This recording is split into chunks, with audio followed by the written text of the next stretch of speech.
नमस्कार,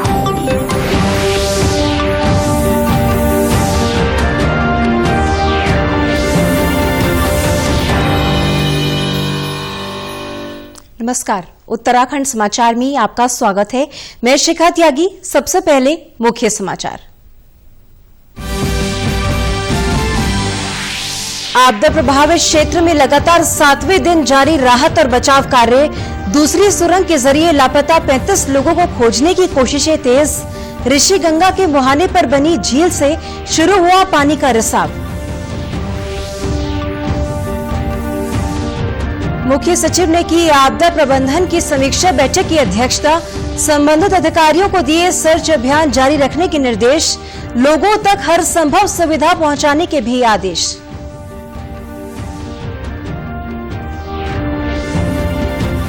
केंद्र सरकार की किसान रेल संचालन योजना का जल्द उत्तराखंड के किसानों को मिलेगा लाभ। कृषि मंत्री ने कहा, उत्तराखंड से भी कृषि उत्पादों को देश भर में पहुंचाएगी किसान रेल। और मुख्य सचिव की अध्यक्षता में मध्याह्न भोजन योजना की राज्य स्तरीय बैठक का आयोजन। भोजन के मेन्यू की गुणवत्ता और मात्रा बढ़ाने के दिए निर्देश। अब समाचार विस्तार से।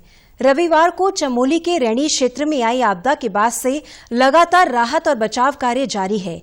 तपोवन में विद्युत परियोजना की सुरंग में लोगों के फंसे होने की आशंका को देखते हुए लगातार सर्च ऑपरेशन किया जा रहा है। आपदा के 7वें दिन तपोवन स्थित सुरंग में बड़ी मशीन से ड्रिल किया जा रहा है। आपको बता दें कि आपदा में लापता 206 लोगों में से अभी तक 38 शव बरामद हो चुके हैं, जबकि 2 लोगों को जिंदा बचाया गया था। वहीं अब भी 166 लोग लापता हैं, जिनकी तलाश जारी है। जिलाधिकारी स्वाति एस भदौरिया ने आपदा प्रभावित क्षेत्र तपोवन और रैणी में चल रहे राहत और बचाव कार्यों का निरीक्षण करते हुए कार्यों में तेजी लाने के निर्देश दिए। जिलाधिकारी ने तपोवन में गुमशुदा लोगों के परिजनों से भी मुलाकात की और उन्हें सांत्वना देते हुए राहत कार्यों की जानकारी दी। जिलाधिकारी ने कहा कि टनल में जाने के लिए सभी प्रयास किए जा रहे हैं। 136 मीटर्स तक, तो क्योंकि मैं अंदर टनल के नहीं गई थी, मैं टनल के बाहर तक गई थी और 136 मीटर्स तक वहाँ पे एक्सकवेशन का काम हो चुका है। और ड्रिलिंग के बारे में आप एनटीपीसी के हैं, ये ज़्यादा बेहतर टेक्निकली बता पाएंगे। हमारा रैणी में भी एक्सकवेटर्स लगे हैं, वहाँ पे एक्सीएन आरडब्ल्यूडी और हमारे तहसीलदार उनको इंचार्ज बना रखा है। और वहाँ पे कल एक बॉडी भी मिली थी, उसकी पुरानी फोटो है हमारे पास उस जगह की। और जहाँ जहाँ भी हमें लग रहा है, जहाँ स्टोर था, जहाँ ऑफिस था, जहाँ आवास थे, उन जगह को पे एक्सकवेशन स्पेशली किया जा रहा है, क्योंकि वहाँ बॉडीज मिलने की अधिक संभावना है। साथ में कुछ परिजनों के भी मेरे पास फ़ोन आए हैं, उनको भी हम लोगों ने स्पॉट पे टाई अप कराया कि वो जहाँ बताएं वहाँ पे भी हम लोग एक बार खोद कर ट्राई कर लें। इसके अतिरिक्त एक वीडियो हुआ था जिसमें कि एल शेप्ड एक बराज वाला साइड था, वहाँ पे कुछ लोग गिरते हुए देखे गए थे। तो वहाँ पे भी मशीन, क्योंकि फर्स्ट डे कुछ आर्मी के कमांडोज नीचे उतरे थे परंतु वो धंस गए थे, इसलिए अब वहाँ पे अप्रोच बनाया जा रहा है जिससे वहाँ पे भी एक्सकवेटर्स को उतार कर वहाँ पे भी रिकवरी का काम किया जा सकता है। हमारे वहाँ पे 38 लोग अभी तक डेड बॉडीज रिकवर हो चुकी हैं आउट ऑफ 206 और 2 लोग उसमें से जिंदा मिल चुके हैं। वहीं इस बीच तपोवन के पास रैणी गांव के ऊपर बनी झील के पास एसडीआरएफ की टीम पहुंच गई है। झील की लंबाई लगभग 350 मीटर प्रतीत हो रही है। पुलिस महानिरीक्षक कानून व्यवस्था नीलेश आनंद भरने ने जानकारी दी कि ऋषि गंगा के मुहाने पर बनी इस झील से पानी का रिसाव होने लगा है, जिससे बड़ा खतरा टलता नजर आ रहा है। वहीं चमोली आपदा में राहत और बचाव कार्य युद्ध स्तर पर जारी है। इस बीच आपदा प्रभावित इलाके से हमारे संवाददाता सुशील चंद्र तिवारी ने गढ़वाल के मंडल आयुक्त रविनाथ रमन के साथ खास बातचीत की। रविनाथ रमन ने बताया कि बचाव टीमों को दूसरी सुरंग तक पहुंचाने में सफलता हासिल हुई है, जो कि मौजूदा सुरंग के ठीक नीचे है। आज भी पूरे दिन भर लगातार रेस्क्यू ऑपरेशन चलता रहा, तलाशी अभियान चलता रहा। आज 6वां दिन है और पूरे दिन एनडीआरएफ की टीमें लगी रही, लेकिन जो एक महत्वपूर्ण सफलता ये मिली थी कि मौजूदा टनल के नीचे वाली टनल तक रास्ता बना लिया गया था। अब उस रास्ते को चौड़ा करने के लिए एक विशेष मशीन बुलाई गई है। उस मशीन को अंदर ले जाने का प्रयास किया जा रहा है, जिससे जो एक सुरंग के पास जाने के लिए रास्ता बनाया गया है उसे चौड़ा किया जाए, ताकि उस रास्ते के जरिए कैमरे और दूसरे ऐसे उपकरण ले जाए जाएं जिनसे अंदर मौजूद लोगों के बारे में कोई जानकारी मिल सके, अंदर का हाल मिल सके कि वहां पर क्या कितना स्लश है, कितना कीचड़ है, कितना पानी है, ताकि अगर आगे संभावना बने तो उसमें से लोगों को उतार करके टनल के ऊपरी टनल के हिस्से में पहुंचा जाए। और साथ ही साथ जो मौजूदा टनल जिसमें सफाई का काम चल रहा था, लगभग 100 मीटर से ऊपर उसके अंदर से गाद और कीचड़ निकालने का काम चल रहा था, वो काम भी लगातार चल रहा है। तो लगातार 2 फ्रंट पर काम चल रहा है।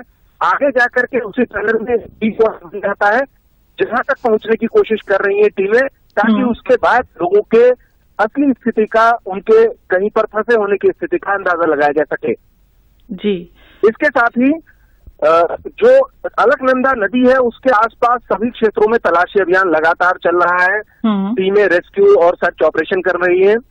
और एक जो झील को लेकर के लोगों के मन में डर था, आशंकाएं थी, आज हमारी जो मंडलायुक्त है उनसे बात हुई, उन्होंने कहा कि डरने की कोई जरूरत नहीं है।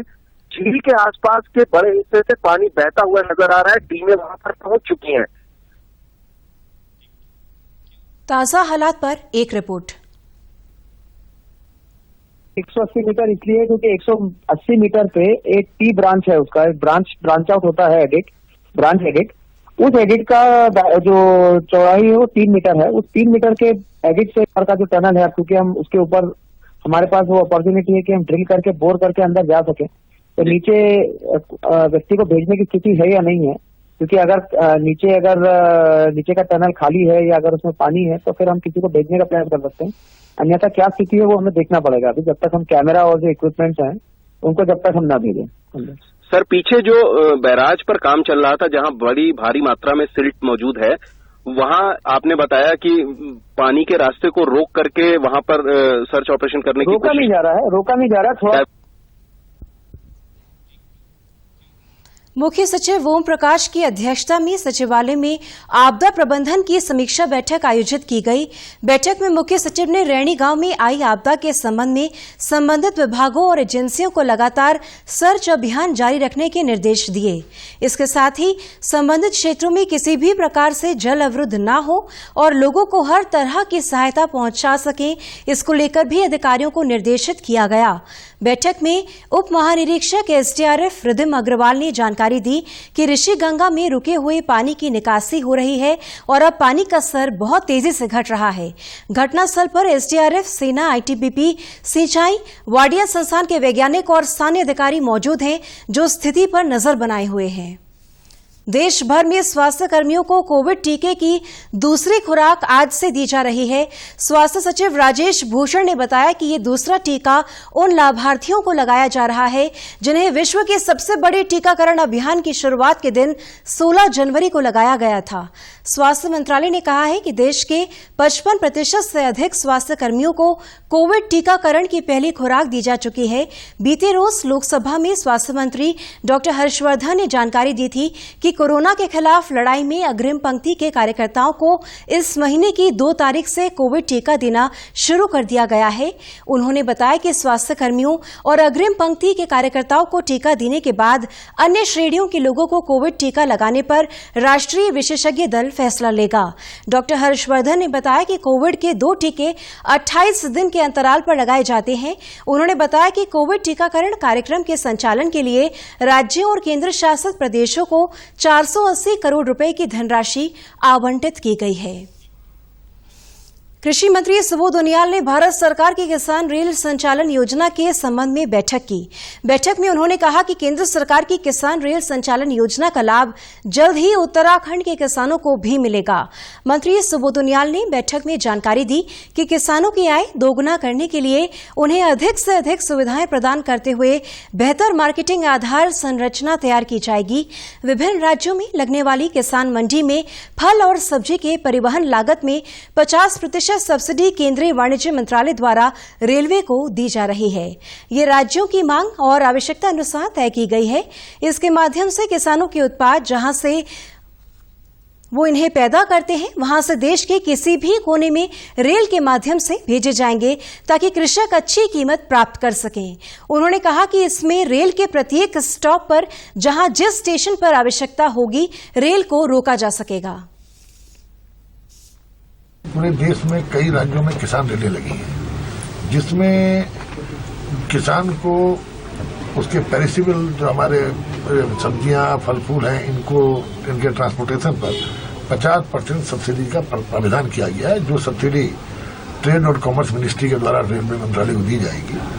तो ये राज्यों की डिमांड पर लगाई जा रही है, क्योंकि इसमें वॉल्यूम की आवश्यकता है। कितना वॉल्यूम है, क्योंकि इसकी कैपेसिटी जो है वो 23 मैट्रिक टन की है, जिसके माध्यम से इस 23 टन की जिसके माध्यम से किसान के उत्पाद को देश के जिस भी कोने में उसको भेजना हो, इसमें कोई ऐसा रिस्ट्रिक्शन नहीं है कि किसी स्टेशन में रुकेगी, किस पे नहीं रुकेगी।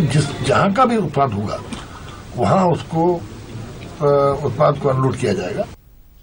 कृषि मंत्री ने बताया कि प्रदेश में उद्यान के क्षेत्र में सब्जी, फल और फूल का बड़े स्तर पर उत्पादन किया जाता है, इसीलिए इस नीति से उत्तराखंड के किसान को अप्रत्याशित लाभ पहुंचेगा। इस संबंध में उत्तराखंड के मंडी सचिवों को इसकी मांग के संबंध में सर्वे करने के निर्देश दिए गए हैं। इस सर्वे से इस क्षेत्र में रेल संचालन की समय अवधि के अंतराल के निर्धारण में मदद मिलेगी। दूसरा, ये साप्ताहिक चले या महीने में 2 दिन चले या मंथली चले, इसको लेकर के भी अभी निर्णय लिया जाना बाकी है। तो इसके लिए हमारे मंडी के सभी मंडी सचिवों को निर्देशित किया गया है कि वो अपने अपने मंडी क्षेत्र के वॉल्यूम की जानकारी करें कि ये कितना वॉल्यूम हम पे वीकली है, कितना फोर्टनाइटली है, कितना हम पे मंथली है, ताकि उसके हिसाब से, क्योंकि इस ट्रेन को गवर्नमेंट की डिमांड पर चलना है। मुख्य सचिव ओम प्रकाश की अध्यक्षता में मध्याह्न भोजन योजना की राज्य स्तरीय क्रियान्वयन एवं अनुश्रवण समिति की 17वीं बैठक आयोजित की गई। बैठक में मुख्य सचिव ने शिक्षा विभाग को मध्याह्न भोजन योजना और राष्ट्रीय पोषण अभियान के अंतर्गत बच्चों को दिए जाने वाले भोजन के मेन्यू की गुणवत्ता और मात्रा बढ़ाने के निर्देश दिए, ताकि बच्चों को बेहतर पोषण उपलब्ध हो सके। उन्होंने संबंधित जनपद के जिलाधिकारी और मुख्य विकास अधिकारी के माध्यम से मध्याह्न भोजन योजना की लगातार मॉनिटरिंग किए जाने के निर्देश भी दिए।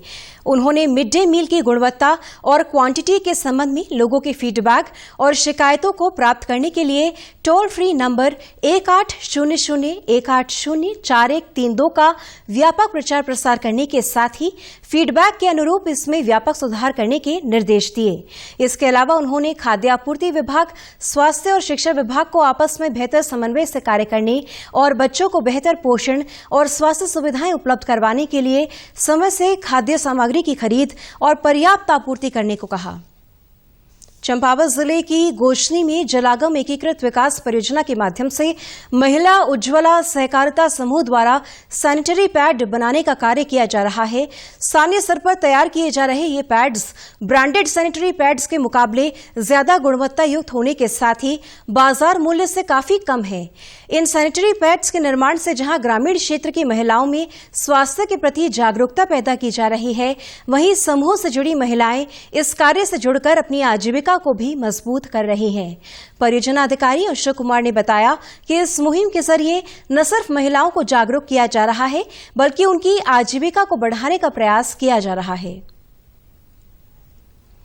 गोशनी खेती खान में हमने ग्रोथ सेंटर में लो कॉस्ट सैनिटरी पैड बनाने के लिए एक मशीन का स्थापना करवाई है और इस मशीन की स्थापना का जो मुख्य उद्देश्य है वो ये है कि यहाँ पे जितनी भी हमारी महिलाएं हैं, माताएं हैं, बहनें हैं, उनके स्वास्थ्य के दृष्टिगत उनको ये सैनिटरी पैड कम कीमत पे उपलब्ध हो सके और उनमें एक अवेयरनेस का कार्यक्रम भी हम चला रहे हैं इसको लेकर, क्योंकि ये सैनिटरी पैड एक तरीके से सोशल टैबू की तरह हमारे समाज में प्रचलित है। तो इस सोच को, मानसिकता को बदलना बहुत आवश्यक है, क्योंकि ये बात सीधे महिलाओं के स्वास्थ्य से जुड़ी हुई है।